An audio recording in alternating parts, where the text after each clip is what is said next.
मैत्रेया आत्मनो गतिम् ज्ञात्वा गादहस्तिनपुरं तया वाप्त विवसितः। महाभारत का युद्ध हो गया और जिनके लिए प्रार्थना कर रहे थे कि ज्यादा नहीं, किसी का एक छत्र राज्य हो और उससे प्रार्थना की जाए भैया हमें ज्यादा मत देना, 5 गांव दे दे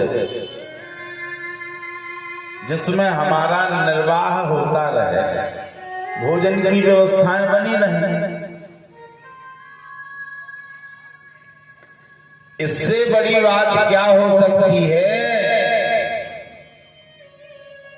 कि स्वयं द्वारिकाधीश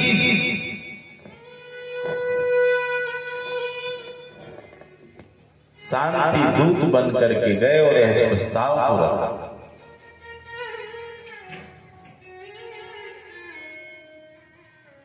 परंतु बात नहीं मानी। अरे 5 गांव की बात करते हो, सुई की नोक अनी भाला की, सुई की नोक के बराबर भी हम भूमि नहीं देंगे आप।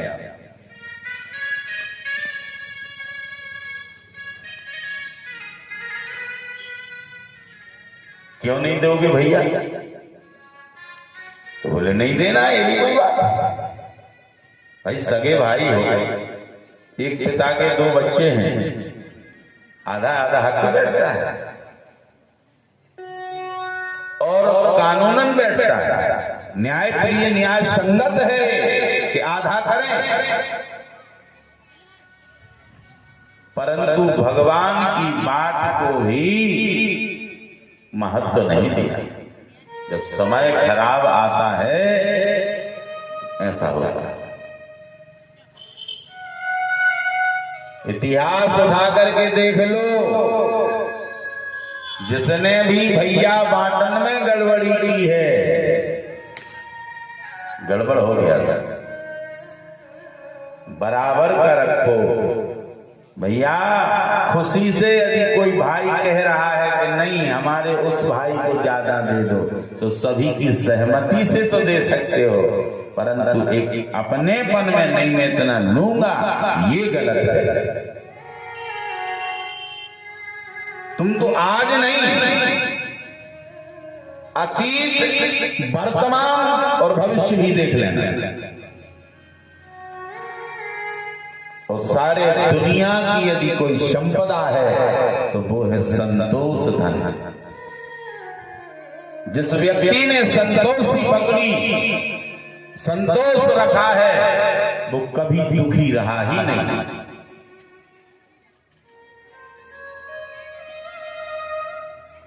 पांच गांव पंडन हो दे बाकी राज तुम्हारो। ए भैया, एक छत्र राज है, एक छत्र राज्य में से 5 गांव में तुम्हारा क्या बिगड़ जाएगा? भगवान से ही उल्टा बोलने लगा। तुम हमें नीति दिखाने आए हो, राजनीति बता रहे हो, जाति के ग्वाला। तुम क्या जानो राजनीति? हम राजसी ठाट वाट वाले व्यक्ति हैं, हम राजा हैं कि तुम हो? पर द्वारिकाधीश ने इतनी बड़ी बात भी बिल्कुल ऐसे हंसी में निकाल दी मानो इनने सुनी नहीं। तुम क्या जानो राजनीति में, गांव में चरावन हारे। अरे गाय चराओ, यहाँ पंचायत करने आए हो? भगवान ने अंतिम बार पूछा, तो अब अंतिम हम पूछने आए हैं पांडवों की तरफ से कि तो फिर आपकी बात फाइनल है, नहीं दोगे? नहीं नहीं नहीं, तो बोले फिर अब तैयारी करो, युद्ध निश्चित है। वो तो हमारी तरफ से ये प्रस्ताव आया। मैंने पांडवों से कहा था कि एक बार अगले को चेतावनी दे करके देख लो, एक बार प्रार्थना करके देख लो, एक बार याचना करके देख लो, पर फिर भी नहीं माने। जब टेढ़े दिन आवे रे ऊधो, जब टेढ़े दिन आवे ऊधो,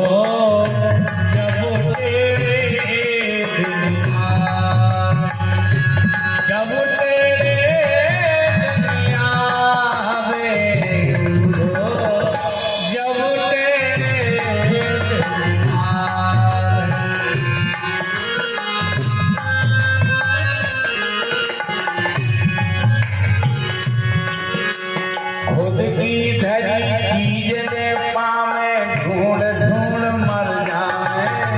खुद की धरी चीज ने पावे, ढूंढ ढूंढ मर जावे। हर भाई बंधु और कुटुंब कबीरा हृदय से उठ जावे। जय हो जब तेरे दिन आए, जब तेरे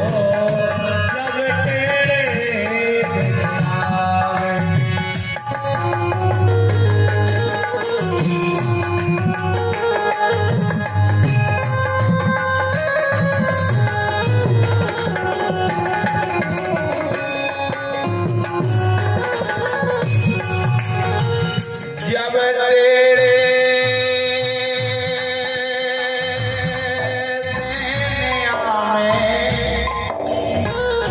जब तेरे दिन आवे, जब तेरे दिन आवे, जब तेरे दिन आवे।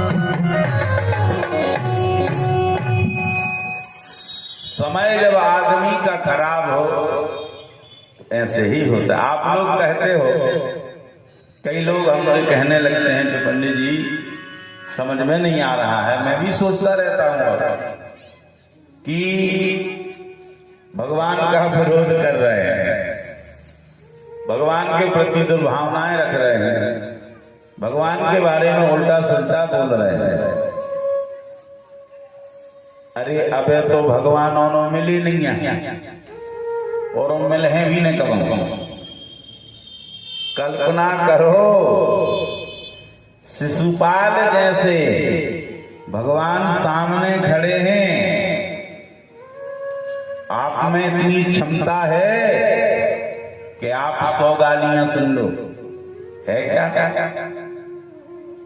2, 5, 10 गाली हो गए हैं जो लड़का, पर हमारे परमात्मा की क्षमता देखो। ऐसे खड़े हैं जैसे निर्बल और दुर्बल खड़े रहते हैं।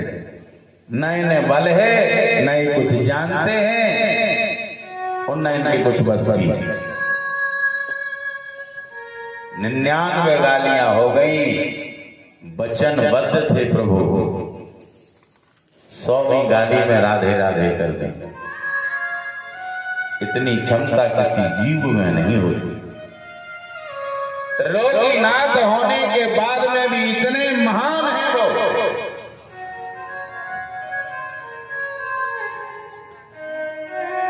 भगवान स्वयं प्रस्ताव लेकर के दुर्योधन के पास गए, पर दुर्योधन ने बात नहीं समझी। अगला आदमी यदि तुमसे प्रार्थना करता है मेरे भाई, तो उसे उसकी बुजदिली या उसकी कमजोरी न समझो। वो सिर्फ महानता के कारण तुमसे बार बार प्रस्ताव ला करके कह रहा है भैया लड़ना नहीं है, गलत नहीं करना है, और तुम उसको गलत समझ बैठे कि ये डर रहा है। डरता नहीं है। बुद्धिमान आदमी 1000 बार हाथ जोड़ने का प्रयास करता है, बार बार कहता है, परंतु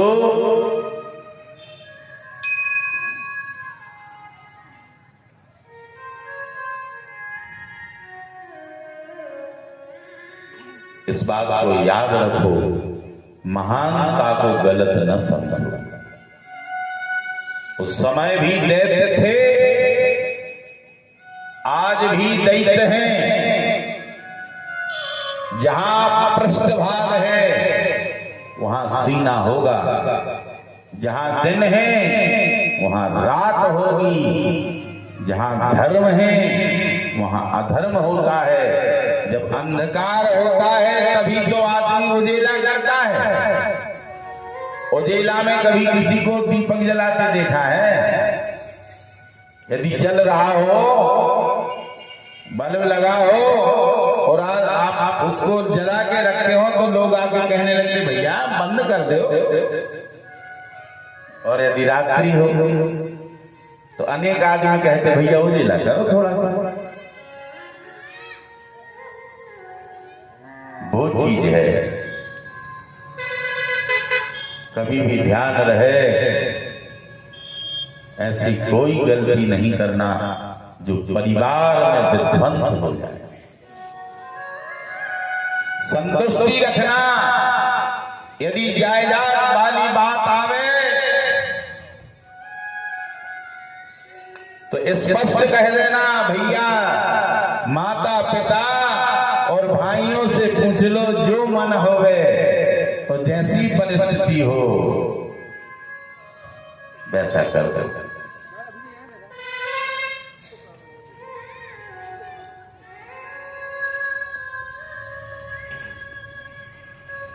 महाभारत का युद्ध हो गया, सब समाप्त हो गया महाराज। राजा थे धृतराष्ट्र, यदि चाहते तो जो निर्णय देते वो मानना करना पड़ता, पर ऊपर से भी अंधे थे और अंदर से भी उनने अपने ज्ञान चक्षु बंद कर लिए कि निर्णय नहीं दिया।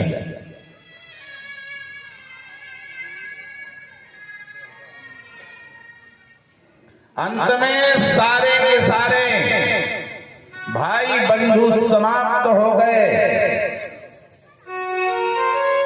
निर्णय परिणाम बड़ा भयंकर आया।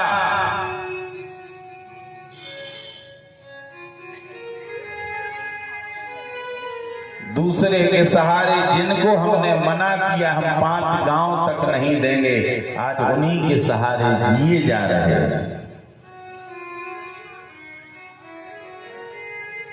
तो हे राजन,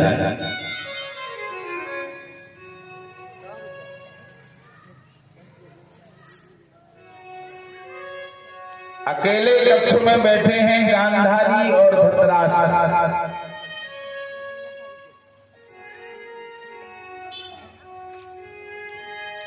विदुर जी आए हैं। विदुर जी जो है नीति के स्तंभ हैं।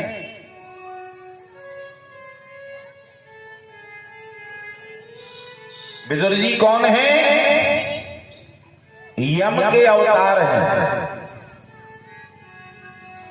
और यमराज जी को एक एक पल का ज्ञान है कि कब कौन सी घटना होने वाली है।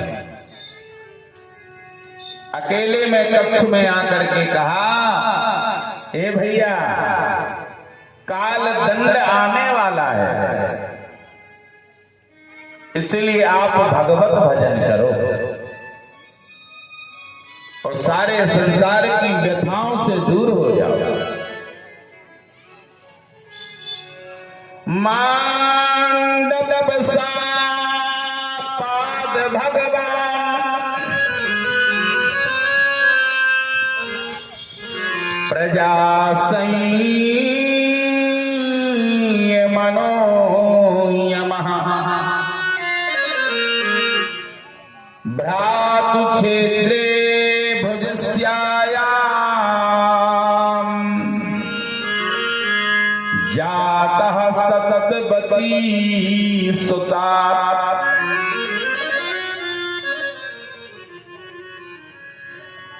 कालदंड आने वाला है भैया, भगवत भजन करो। और रात्रि में भोर में ही जो है निकल गए घर से। नित्य की भांति धर्मराज युधिष्ठिर काका काकी पिता तुल्य जो है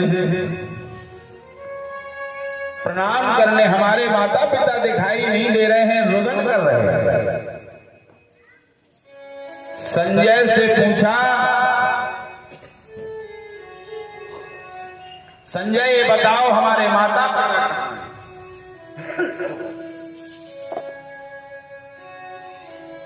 पर संजय की दृष्टि भी काम नहीं कर रही।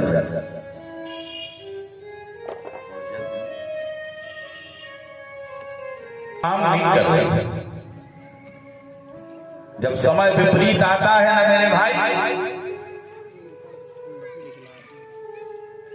अपने पराये हो जाते हैं। और जो बुद्धि है ना, बुद्धि भी काम करना बंद कर देती है, क्योंकि बुद्धि का दाता है, उसी ने तो तुम्हारा समय ऐसा कर दिया।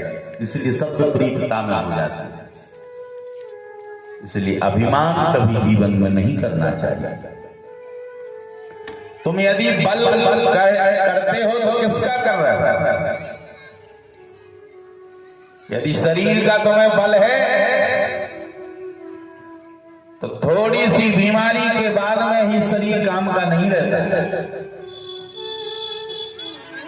यदि बुद्धि का बल है,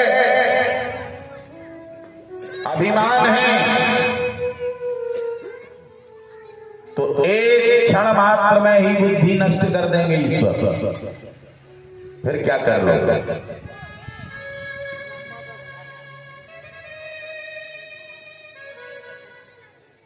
विद्या का अभिमान है तो एक क्षण का काम है मेरे भाई। अभिमान रहित रहो। तो हे राजा,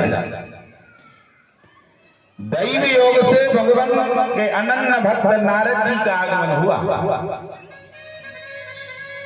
और नारद जी से पूछा, रोदन कर रहे थे कि भगवान हमारे माता पिता दिखाई नहीं दे रहे हैं, कहाँ चले गए हैं? हमने क्या गलती कर दी?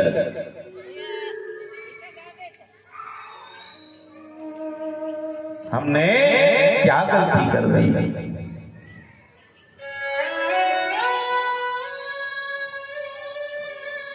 नारद जी ने कहा कि हे राजन,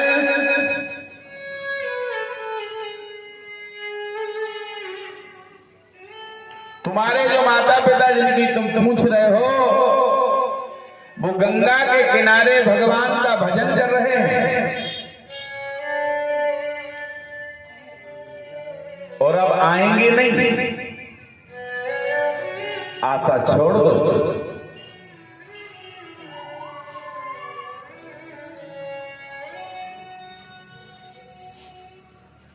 धर्मराज जी कहते हैं, हमें सिर्फ इतना बता दो कि वो हैं कैसे? कुशल तो है, कुशल है। और 5 दिन बाद अपना शरीर भी छोड़ देंगे।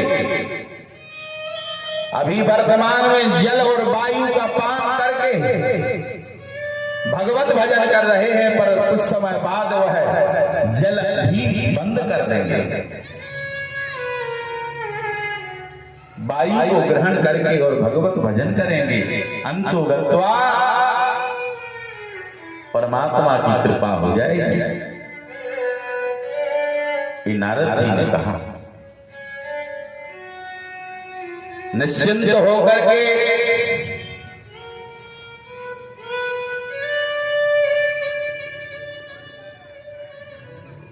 राज्य शासन का थोड़ा सा विषय बना।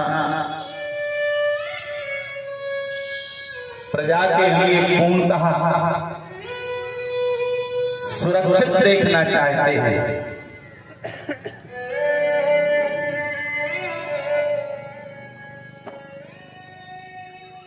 सबको समझा बुझा करके, स्वयं धैर्य धारण करके राजकीय कार्यों में लग गए।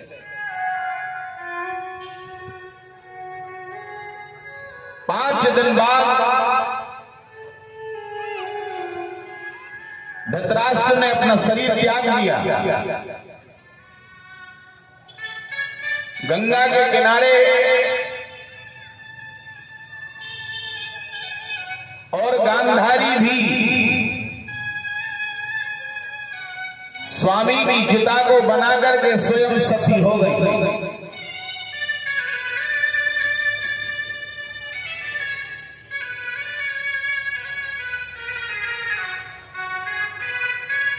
जिसके ऊपर से बुजुर्गों की छाया उठ जाए ना मेरे भाई, वो जीता तो है, परंतु उसका जीवन भी कैसे होता है जानते हो? जैसे जब लकड़ी कटने के बाद में निरस हो जाती है। लकड़ी भी कहलाती है, अच्छी भी लगती है देखने में, पर रस नहीं होता उसमें, वो काम की नहीं होती।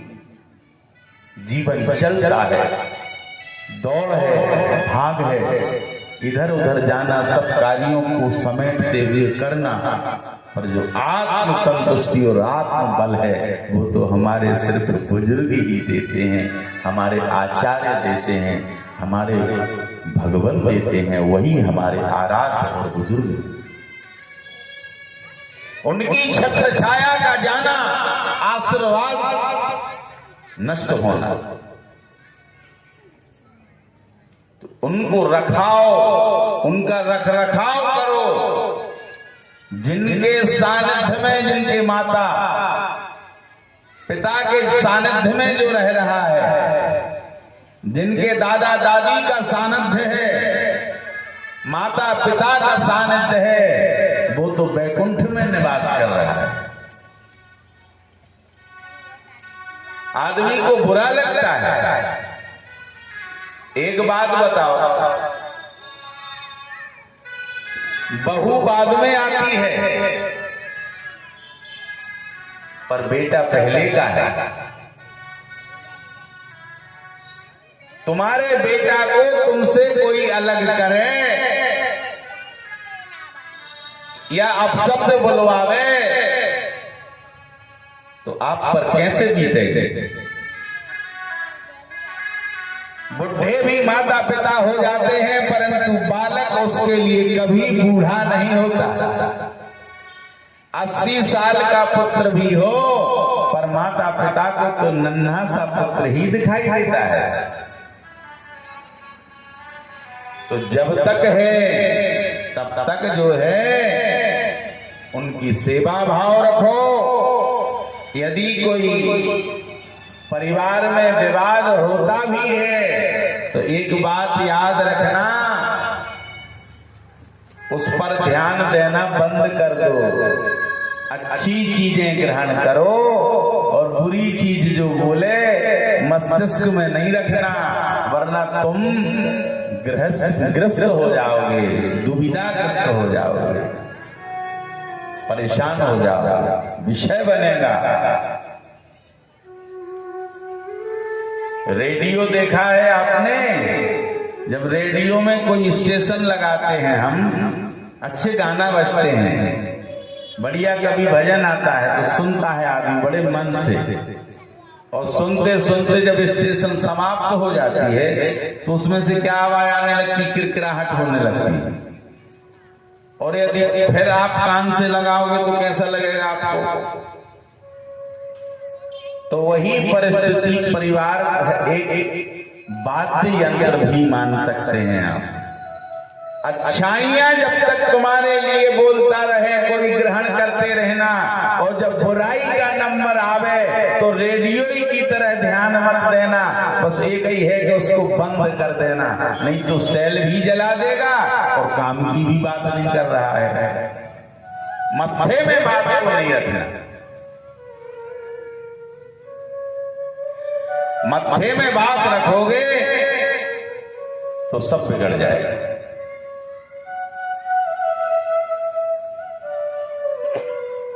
माता पिता की जिसने सेवा जिंदा में नहीं की, मरने के बाद तुम कितना तेरही करो, कितना पिंडदान करो, कितना धर्म करो, कोई मतलब का नहीं है। मतलब का तो सामने है, और मतलब के जब सामने सेवा भाई हो और इसके बाद मरण में फिर सेवा करो तो फलदायी है।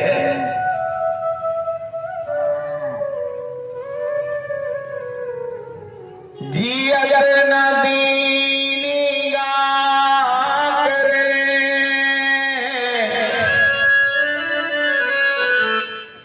मरे गंगले जाए, छानी पे रोटी धरे,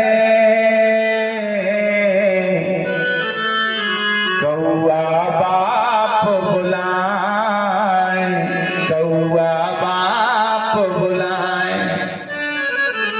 जब तक जिंदा रहे तब तक तुमने एक रोटी नहीं दी। याद करो वो दिन जब तुम नन्हे से थे,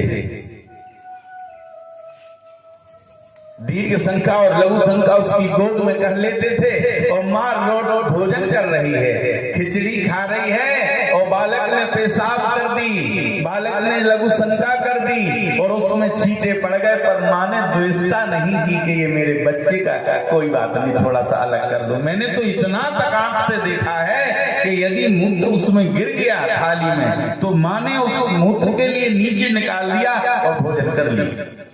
आप करेंगे क्या? इससे बड़ा क्या प्रेम हो सकता है, और इससे बड़ा क्या त्याग हो सकता है। और उस माता पिता को जिसने तुम्हें उंगली पकड़ के चलाया,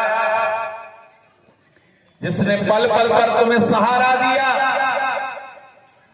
तनिक भी यदि तबीयत गड़बड़ हो जाए तो लेकर के भागे, आज वो एक कोने में पड़ा है, उससे तुम्हें भी नहीं पूछ रहे हो कुछ दर्द तो नहीं हो रहा है।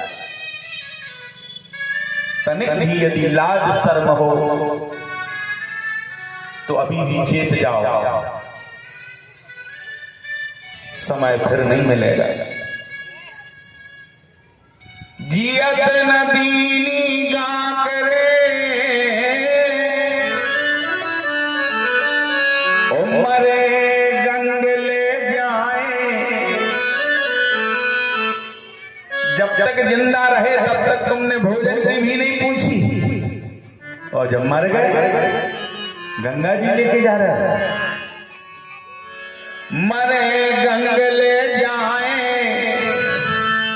मुंडन कराए घूम रहे हो, दीवार पे भोजन रख के कौआ को बुला रहे हो, पोइस पोइस आओ पिताजी भोजन कर ले।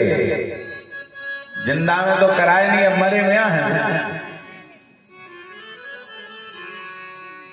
तनिक तो सोच लो, छानी पे रोटी धरे,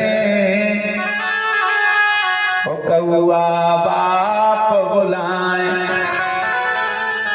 जिंदा है तो माता पिता की सेवा कर लो, और मैं लिख के देता हूं, लिखी तो है ही। जिसने अपने माता पिता की सेवा की है उसकी औलाद उसकी सेवा करेगी, चाहे कैसी भी औलाद हो। बिल्कुल प्रमाण है। जिसने अपने माता पिता से गलत कर्म किया है, बिल्कुल लिख लेना, उसके माता पिता के साथ जैसा किया है वैसा ही उसके पुत्र उसके साथ करें। और ऐसा नहीं विथ ब्याज के चक्रवर्ती तक वापस आएगा। इसलिए गलती नहीं, कितने दिन के हैं वो, सेवा रखो, सेवा करो। आज तुम्हें माता पिता की बात बुरी लगने लगी कि मुंह चला रहे हैं, बैठे बैठे गचड़ गचड़ कुछ ना कुछ बोलते रहते हैं। आज तुम्हें बुरा लग रहा है, और जब तुम नन्हे से थे तब तुम्हें चिल्ला चिल्ला के मार मार के नहलवाती थी, मार मार के भोजन कराती थी, तब तुम्हें बुरा नहीं लगा।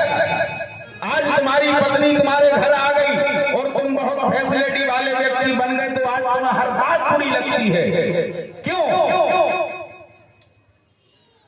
अपने आप को तुम समझदार समझने लगे हो, अपने आप को वजनदार समझने लगे हो। आपने अपने माता पिता की अहमियत को कमजोर कर दिया है, इसलिए आपको बुरा लग रहा है। उस दिन बुरा नहीं लगा आपको। और आप जब आप अपने नन्हे से बालक की सेवा भाव करते हो, वस्त्र भी बदलते हो, स्नान भी कराते हो, क्या नहीं करते आप बच्चे के साथ में? डांटते हो, मारते हो, फटकारते हो, सब कुछ कि मेरा बच्चा गलत न पहुंच जाए। और यदि बड़ा होकर के वो तुम्हारे साथ दुर्व्यवहार करेगा तो तुम पर क्या बीतेगी, तुम स्वयं बताओ। यही कथा है, यही भागवत है।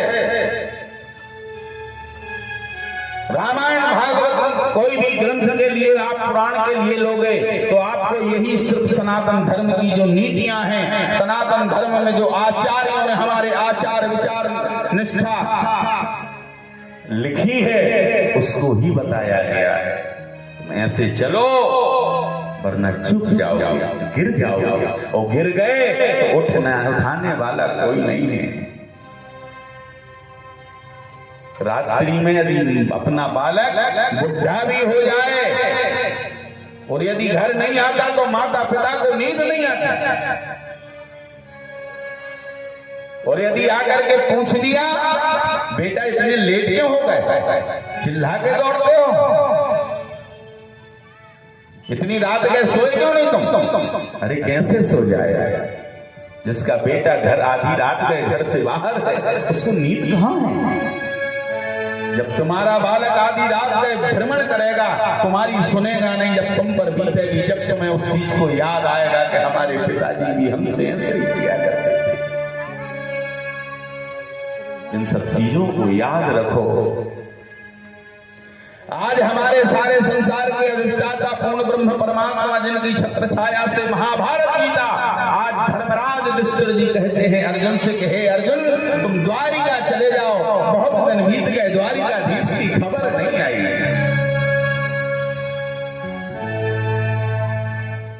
हमें नहीं लगता कुछ तो गड़बड़ है।